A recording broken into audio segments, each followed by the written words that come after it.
Pessoal, bom dia, muita saudade, precisamos voltar logo, né? Eu já estou começando a sentir abstinência de aluno aqui. Pessoal, então lembram que a gente viu a aula passada, que o período regencial foi aquele período em que Pedro II deveria assumir o trono, mas quando o pai dele, Pedro I, abdicou, ele tinha apenas 5 anos. Então foi um período que era impossível uma criança de 5 anos assumir um império complexo, heterogêneo, como era o caso do Brasil, né? Então nós vimos a aula passada o período regencial, nós vimos que esse período foi um período extremamente tumultuado na história do Brasil, né? Tumultuado em função das forças políticas que tentavam se assenhorar do poder e tumultuado também em função de várias revoltas que surgiram nesse período e que, de uma certa maneira, assustaram as elites políticas e econômicas, né? E por isso, então, foi dado um golpe, mas no caso aqui, golpe no sentido de ir contra o que estava escrito na Constituição, não uma luta armada, chamado golpe da maioridade. E o que foi esse golpe da maioridade? Eles anteciparam a posse do imperador Pedro II, né, que, segundo a Constituição, deveria ser no mínimo aos 18 anos, e anteciparam essa posse para quando ele tinha 14 anos. Tá? E aqui vocês têm um quadro do imperador na época da posse. Né? Nesse momento aqui, ele estava com 14 anos e 7 meses. Né? Então percebam que era praticamente um menino. Né?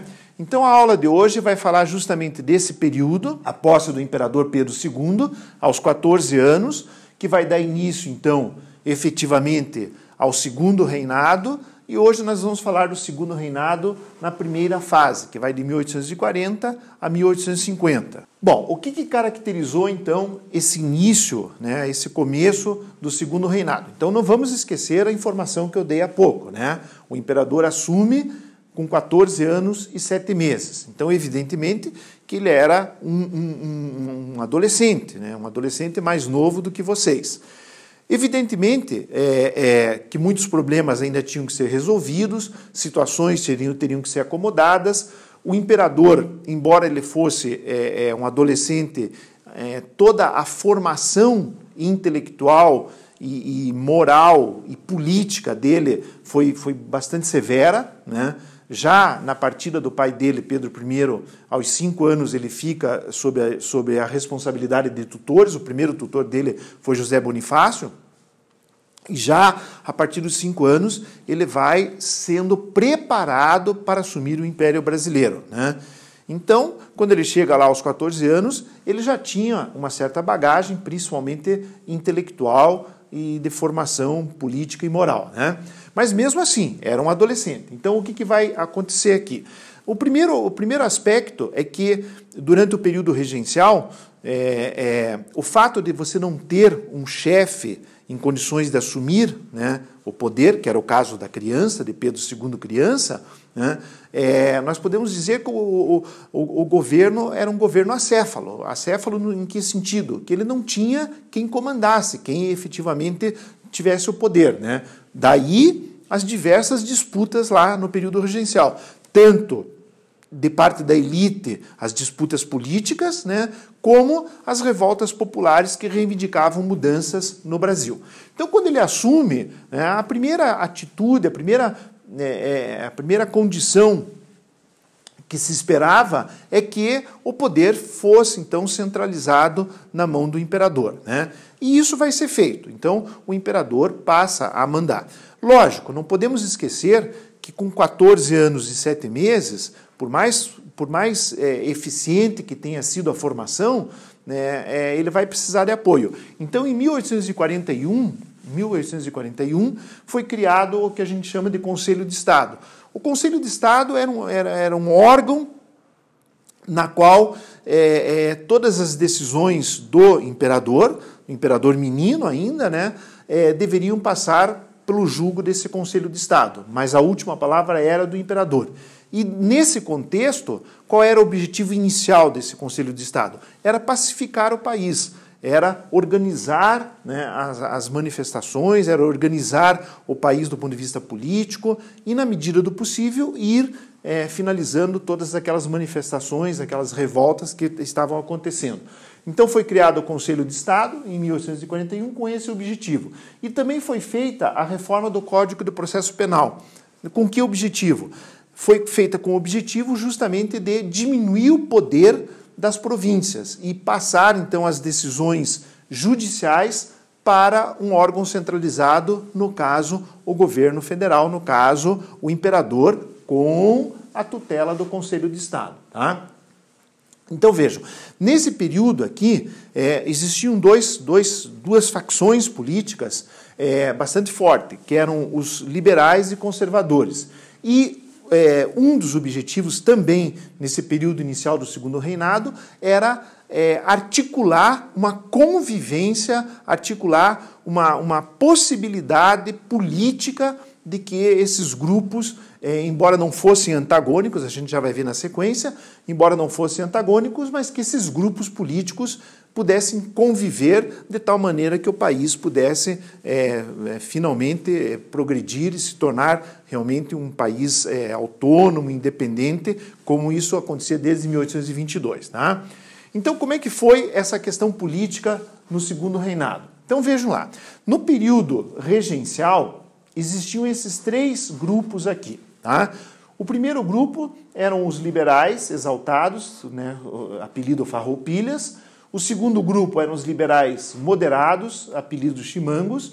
E o terceiro grupo, os restauradores, também cujo apelido era caramurus. Esses restauradores aqui era aquele grupo que advogava a volta de Pedro I ao Brasil para reassumir o Império Brasileiro. Evidentemente que com a morte do imperador Pedro I em 1834, esse grupo aqui desaparece, né?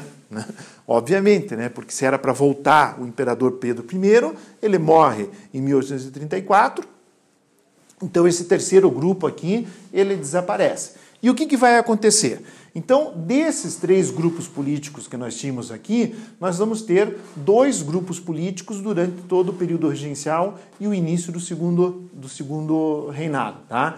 Então, parte dos liberais exaltados e parte dos moderados vão se unir aqui e formar um grupo chamado progressista. E outra parte dos moderados aqui, que não aderiram aos progressistas, vão se unir aos restauradores e vão formar um grupo chamado regressistas. Tá? Esses dois grupos aqui, que ficam no poder durante um certo tempo, vão então, no Segundo Reinado, dar origem ao que nós chamamos de liberais, e os progressistas vão dar origem aos liberais, e os regressistas vão dar origem aos conservadores. Tá? Muito bem. O que é importante aqui, pessoal, muito importante, é o seguinte: tanto liberais como conservadores eram políticos da elite econômica do Brasil. Tá? Não vamos esquecer a característica da Constituição de 1824. A Constituição de 1824, ela alijou o povo, a população em geral, as camadas populares, do processo político brasileiro. Por quê?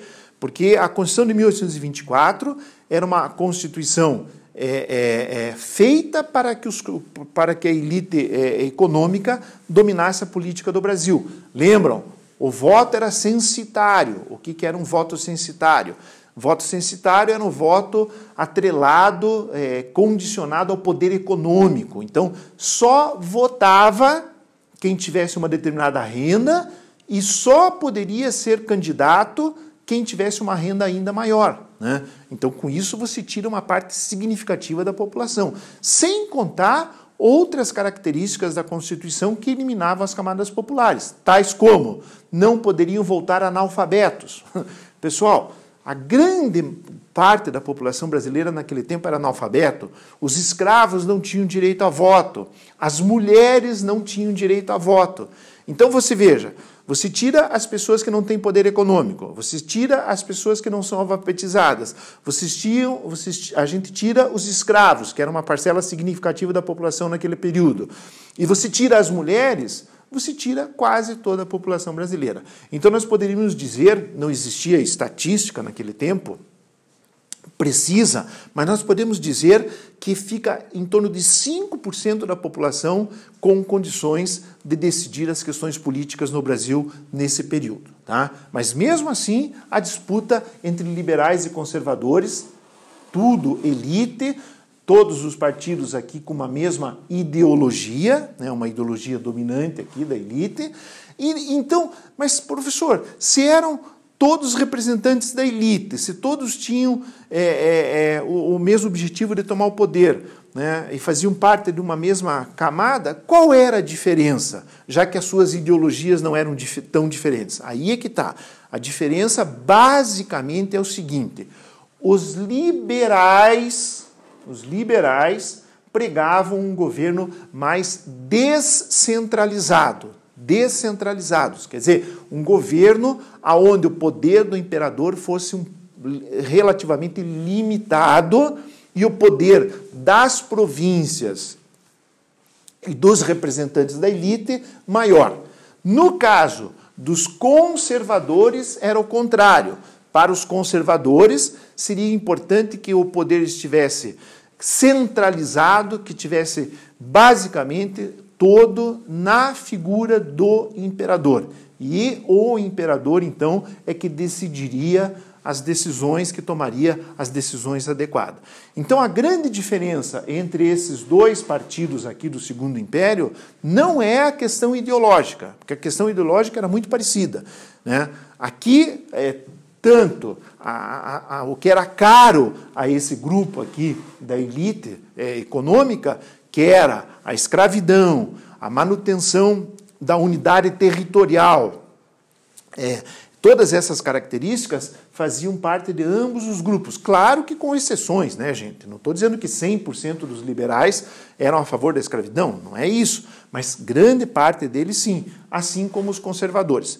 Então, o que era caro, o que era importante para esse grupo que dominava o poder era igual. O que mudava era essa característica aqui. Os liberais pregavam um governo mais descentralizado e os conservadores um governo mais centralizado na figura do imperador. Tá? Bom, mas o que aconteceu com as revoltas populares que ainda existiam? Na verdade, poucas revoltas populares ainda existiam, grande parte delas já tinham sido acalmadas, já tinham sido resolvidas, mas nós tínhamos ainda principalmente a Farroupilha, lá no Rio Grande do Sul, que nós vimos na aula passada, que foi uma rebelião bastante diferente em relação às outras, né? Essa continuou no Segundo Império, né? Continuou mesmo após a posse do imperador, e só foi resolvida em 1845. E também vai surgir uma única que a gente vai falar no fim da aula, uma única rebelião que surgiu depois que o imperador tomou posse, né? Interessante isso, né? Porque o imperador Pedro II, ele vai ficar 49 anos no poder e no período que ele esteve no poder vai surgir uma única rebelião, tá? Que a gente vai falar no final da aula, que vai ser a Praieira, tá? E eles conseguem, então, com dois aspectos aqui foram determinantes para sufocar, acabar com essas rebeliões. Todas elas, né, sem exceção. A primeira situação vai ser econômica, né? O Brasil começa a despontar como um grande produtor de café. O café, inicialmente no Brasil, vai ser produzido na região do Vale do Paraíba. Tá? O Vale do Paraíba é uma região que fica ao sul do Rio de Janeiro, né, ao sul do Rio de Janeiro, e pega ali um pedacinho do norte de São Paulo. Tá? E o Brasil, então, já produzia café alguns anos antes, mas com a transferência da economia da cana-de-açúcar e com o declínio enorme da produção de ouro, tudo que vai acontecer já na metade do século XIX, no século XVIII, depois no século XIX, o Brasil começa a despontar como um grande produtor de café, né? E isso vai crescer durante o Segundo Império e até o início lá dos anos 1900, no início da República. Tá? E o Brasil vai se tornar, não ainda nesse momento, né? Ainda não nesse momento, mas na sequência dos anos, o Brasil vai se tornar o maior produtor de café do mundo, tá? O maior produtor e o maior exportador de café do mundo. E evidentemente que porque isso vai fomentar, isso vai incentivar a questão econômica, né, tanto do governo, que cobrava os impostos, como dos grandes proprietários que vão produzir. Tá? Então, vamos dizer assim, esse fôlego econômico dá condições ao imperador de aplacar, de acabar com as rebeliões. E uma outra situação também que a gente não pode deixar de comentar, embora eu acho que eu comentei com vocês na aula passada, é a questão do Luiz Alves de Lima e Silva, né? O Duque de Caxias. Né? O Duque de Caxias já anteriormente aplacou algumas rebeliões e aqui vai ser fundamental para que isso aconteça. Né? O Duque de Caxias ele vai ser uma pessoa de extrema confiança do imperador, era um bom militar do ponto de vista estratégico e, acima de tudo, era um militar que sabia negociar. Né? Então, quando chegava num ponto em que a situação não andava, que não dava certo, lá ia o Luiz Alves de Lima e Silva, Duque de Caxias, e lá, tanto do ponto de vista militar, né, com estratégias militares, como do ponto de vista de negociação, ele acabava resolvendo o problema. Então, esses dois fatores, tá, foram muito importantes para que o Segundo Império fosse bastante tranquilo em relação à questão das revoltas. Então, acabou com as revoltas que vieram do período regencial, né? Houve uma revolta praieira que vai surgir aqui no Segundo Império, que a gente já vai falar na sequência, e depois disso, internamente, a situação foi bastante tranquila. Tá? Nós tivemos, não é objeto de estudo dessa aula, né, vai ser das próximas aulas, nós tivemos uma situação muito complexa em relação à questão de guerra, que vai ser a Guerra do Paraguai. Mas a Guerra do Paraguai, que vai acontecer um pouco mais tarde, ela não é uma questão interna, né, ela vai ser uma questão com outros países. Né, e depois a gente vai falar com calma sobre isso, que é um momento extremamente importante da história do Brasil. Tá? Bom, então vejam, em 1841 foi criado o Conselho de Estado, né, o imperador era um imperador adolescente, né, mas esse imperador já uma formação excelente do ponto de vista intelectual, ele vai crescendo, vai amadurecendo, vai aprendendo a tomar decisões, claro que com as pessoas que o auxiliavam, né? E a partir de 1847, então ele já na idade adulta, né, já ali com seus 21 para 22 anos, né, então um adulto, um jovem ainda, mas já um adulto, né, e já, parece brincadeira, né, mas com 21, 22 anos, já fazia 7 anos que ele estava no poder, né, porque ele assume o poder em 1840, né, então já com bastante experiência, né, Então, finalmente vai ser introduzido definitivamente o parlamentarismo no Brasil em 1847. E com a introdução do parlamentarismo, nós vamos ter aqui a criação, né, introduzido o que chama de presidente do Conselho de Ministros. Isso aqui é o nome oficial que foi dado na época, presidente do Conselho de Ministros. Mas isso aqui, se fôssemos falar com um linguajar atual, um linguajar de hoje, é como se fosse um primeiro-ministro, entende? É como se fosse o ministro mais importante de todos, tá? Então, foi criado esse cargo aqui, presidente do Conselho de Ministros, e esse presidente do Conselho dos Ministros, ele era escolhido pelo imperador, tá? Pelo imperador. Então, o imperador escolhia esse primeiro-ministro, né? E esse primeiro-ministro escolhia os outros ministros. Tá? Mas vejam, existe aqui todo um processo de lógica, porque o imperador, obviamente, muito provavelmente não, com certeza escolheria um primeiro-ministro da sua confiança. Óbvio isso, né, gente? Então, escolheria um primeiro-ministro da sua confiança, né? Que tinha afinidade com o imperador. O primeiro-ministro ia escolher os ministros. Então, se o primeiro-ministro era de confiança do imperador, ele ia tentar escolher ministros que fossem também de acordo com o que o imperador esperava. Muito bem. Então, vejam que a situação aqui já começa a ficar estranha, porque no parlamentarismo, né, quem tem o poder efetivamente é o primeiro-ministro. E aqui já fica claro que quem tem o poder é o imperador, né, porque é o imperador que escolhe o primeiro-ministro. Então, é ele que determina a escolha do primeiro-ministro, né? E fazia parte da nossa Constituição esse quarto poder aqui, que era o poder moderador, que era o poder que estava acima de todos os outros poderes, né? Então era feita a escolha dos outros ministros pelo primeiro-ministro, né? E aí a Câmara dos Deputados era escolhida pelos cidadãos. Cidadãos dentro daquele contexto da Constituição de 1824, pessoal, né? Então, voto censitário, né? A escolha era indireta em função das camadas sociais, uma série de detalhes lá. Tá? Então, o que acontecia? Né?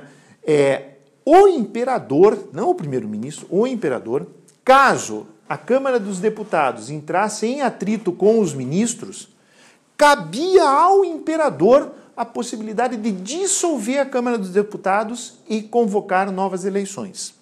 Pessoal, isso aqui foi feito em grande quantidade no Segundo Império. Por quê?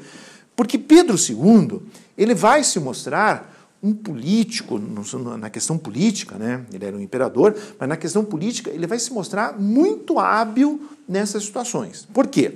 Lembra-se que eu falei para vocês que existiam dois partidos fortes, os liberais e os conservadores, que tinham uma ideologia parecida, mas que pregavam uma forma de governo diferente. Então, o que o imperador fazia? O imperador, para manter o poder e manter a unidade da nação, ele jogava com essa possibilidade de ele dissolver a Câmara dos Deputados.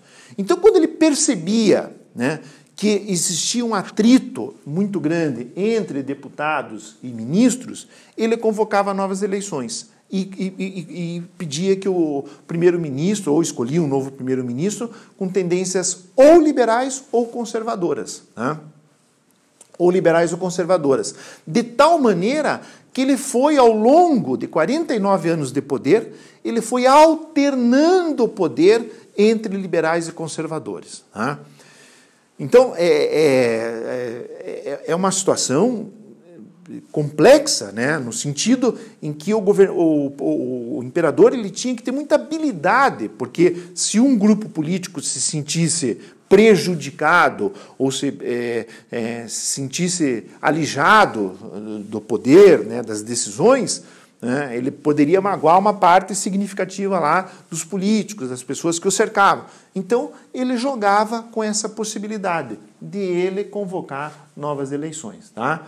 E essa situação foi ocorrendo durante 49 anos do poder. Tá? Mas vejam, alguns historiadores dizem que o nosso parlamentarismo é um parlamentarismo às avessas. Às avessas por quê? Porque aquilo que eu falei para vocês, né? No parlamentarismo, quem faz todo esse processo de dissolver a Câmara, convocar novas eleições, tudo isso é o primeiro-ministro. E no caso do Brasil era o imperador. Né? Então, na verdade, quem tinha o poder acima de tudo era o imperador. Tá?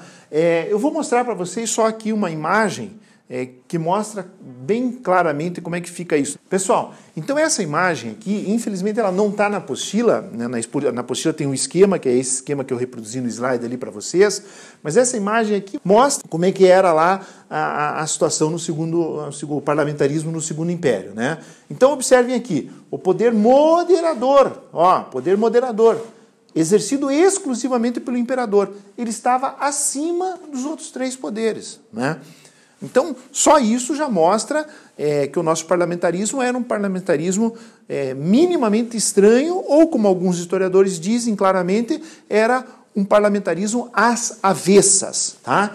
Então, olha aqui, o poder exercido pelo imperador absoluto, no sentido em que ele é que determinava essas situações. Então, ele escolhia o primeiro-ministro escolhia todos os outros ministros, presidentes de províncias, etc. Né? E ele tinha, o imperador, que tinha o poder, então, de convocar novas eleições e assim por diante. Então, o imperador, efetivamente, é que exercia o poder no parlamentarismo brasileiro. Pessoal, então, só para terminar, então, Captaram bem aqui essa questão do parlamentarismo, por que a gente pode dizer que esse parlamentarismo era um parlamentarismo às avessas, né? É nesse sentido, né? No sentido em que o poder efetivamente continuava na mão do imperador. Embora ele fosse muito hábil, ninguém se mantém 49 anos no poder se não tiver uma habilidade política muito grande, ainda mais em se tratando de Brasil, não é? Então, essa é a questão do parlamentarismo. Bom, e para terminar a aula, vamos falar aqui dessa última revolta e única revolta que surgiu durante o Segundo Império, tá? Que foi a praieira. Porque as outras revoltas, como a Farroupilha, a Balaiada, etc., elas já tinham surgido durante o período regencial. Era o Segundo Império, mas era o período regencial. A única revolta que vai surgir durante, efetivamente, o governo de Pedro II vai ser a praieira, né? E o que foi a praieira? Na verdade, foi uma revolta liberal no seguinte sentido. Em 1842, em Recife, que era uma cidade com características sempre liberais, sempre características de revolta, sempre características de mudança, tá? Isso tem uma explicação até certo ponto econômica, tá, gente? Sem a gente entrar em detalhes, mas só para vocês lembrarem, vocês lembram que lá no início da colonização do Brasil, né, principalmente no período da grande produção de açúcar, a capitania e depois a província de Recife era a maior produtora de açúcar do Brasil, né? Era a região onde se produzia mais açúcar no Brasil. E com o passar dos anos, principalmente a partir do século XVIII, Recife vai perdendo a importância econômica e isso vai tornando a população de Recife, primeiro perde a condição econômica em relação à exploração do ouro e diamante na região das Minas Gerais, né? E principalmente Minas Gerais, mas todo o centro do Brasil. E depois, já a partir do início do século XIX, a questão econômica se desloca lá para o Vale do Paraíba com a produção de café. E nesse sentido, acaba que Recife vai ficando sempre de lado, vai sendo deixado de lado. E isso, então, cria na população características de contestação, de mudança, de sensação de abandono, né? Porque durante um período eles são os maiorais, são os grandes produtores, né, as grandes fortunas do Brasil, e a partir de um determinado momento tudo isso vai acabando, vai ficando de lado e, consequentemente, surgem as revoltas. E o que vai acontecer aqui é isso, né? Em 1842, fundam-se um partido chamado Partido da Praia, né? Recife é uma cidade litorânea, então fundam esse Partido da Praia. Era um partido com características e ideias extremamente liberais, né? Inclusive com a própria possibilidade de acabar com a monarquia no Brasil, né? Eles trazem também algumas ideias de revoluções que estão acontecendo na Europa, revoluções, inclusive, que pouco se ouvia falar aqui no Brasil, mas que nós, em função das aulas de sociologia e de história, sabemos que estava acontecendo no século XIX na Europa, que são as revoluções socialistas, né? Principalmente a partir das ideias de Marx e Engels, né? E esses fundadores do Partido da Praia, então, trazem essas ideias novas, essas situações novas da Europa, né? E em 1848, então, o estupim dessa situação vai ser a substituição do governador da província, né? Que eles chamavam de presidente naquela época, presidente da província. O nome dele era Chichorro da Gama, um nomezinho estranho, né? Chichorro da Gama, né? Que era um liberal. O governo central substitui esse presidente da província por um conservador, né? Isso vai ser o estupim, então eles pegam em armas e tentam fazer uma revolução. Essa revolução ela vai durar aproximadamente 2 anos. O governo central, num certo sentido, evitou um confronto onde houvesse muita morte, muita violência, né? E com o passar do tempo, eles foram minando ali a força dos revoltosos, que também não tinham uma unidade absolutamente grande nesse sentido. Eles pregavam uma revolução com ideias liberais, mas o liberalismo, na verdade, ele também não tem características exatamente iguais ao socialismo. Então, dentro do próprio contexto da revolução, havia também algumas divergências. E, obviamente, com a presteza e ajuda do Duque de Caxias, em 1850, aproximadamente, em 1850 é aplacada essa revolução, e aí o Brasil entra num período de extrema estabilidade. Tá? Então é isso. Isso vai ser o que nós poderíamos dizer nesse período inicial do Segundo Império. Na próxima aula, o que nós vamos ver é já o auge do Segundo Império, né? O Brasil vai ser ali já, vai se tornar o grande produtor de café do mundo, as questões econômicas vão ser bastante facilitadas e vai ser um período em que há um crescimento bastante interessante do Brasil. Claro que dentro das condições existentes na época, né? Nós ainda temos a escravidão, nós ainda temos os grandes latifúndios, né? Ainda quem detém o poder econômico são as elites, né? Então, dentro desse contexto do conservadorismo de uma maneira geral, do imperador, né? Embora ele fosse um ilustrado, né, ele fazia parte desse grupo, dessa elite, então o Brasil vai passar por mudanças bastante interessantes no próximo período, tá ok? Pessoal, um grande abraço para vocês e estou com saudade, hein, gente? Vamos ver se vamos poder voltar logo. Um beijo a todos.